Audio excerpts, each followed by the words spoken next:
Bonjour, c'est Ursule encore. On est le 7 mars 2023. Alors, je viens sonner la trompette aujourd'hui encore et je viens proclamer le retour de notre Seigneur Jésus-Christ. Amen. Soyons tous bénis. Alors, ce matin, autour de 3 heures, le Seigneur m'a réveillé et il m'a donné quelque chose. J'ai noté parce que j'étais très fatiguée. Je suis retournée me coucher.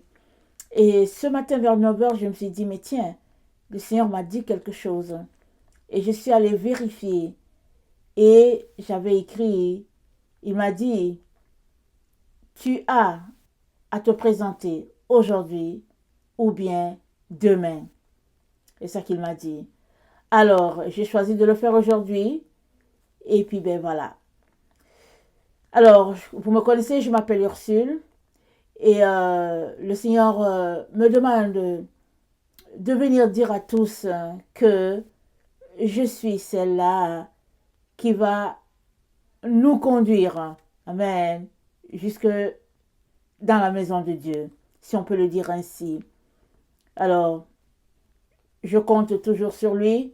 C'est lui qui m'a appelé. C'est lui qui m'aide à faire le peu que je fais.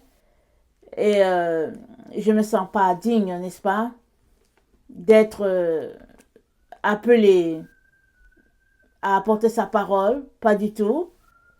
Et encore moins qu'ils me disent que, écoute, il faut rassembler tes frères et sœurs. Je ne me sens pas digne, du tout, du tout. Mais je viens par obéissance et je compte sur sa grâce pour pouvoir nous aider à arriver à destination. Amen, que son nom soit béni. Alors, j'ai 2 textes que je vais lire. Le premier se trouve dans Esther 9 et le verset 25, ça dit ceci. Mais Esther s'étant présentée devant le roi ordonna par écrit de faire retomber sur la tête d'Aman le méchant projet qu'il avait formé contre les Juifs et de le pendre au bois lui et ses fils. C'est pourquoi on appela ces jours Purim, du nom de Pur, d'après tout le contenu de cette lettre, d'après ce qu'ils avaient eux-mêmes vu et ce qui leur était arrivé. Les Juifs prirent pour eux, pour leur postérité et pour tout ce qui s'attacherait à eux, la résolution et l'engagement irrévocable de célébrer chaque année ces 2 jours, selon le mode prescrit et au temps fixé. Ces jours devant être rappelés et célébrés de génération en génération dans chaque famille, dans chaque province et dans chaque ville.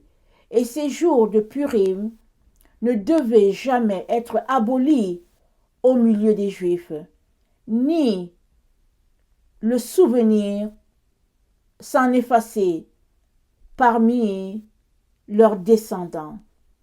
Amen. Et la seconde parole se trouve dans Proverbe 19, le verset 23. La crainte de l'Éternel mène à la vie, et l'on passe la nuit rassasié sans être visité par le malheur. Que le Seigneur bénisse sa parole et que le Seigneur nous aide. Amen. À arriver à destination. Alléluia. Soyez bénis. Merci. Ursule.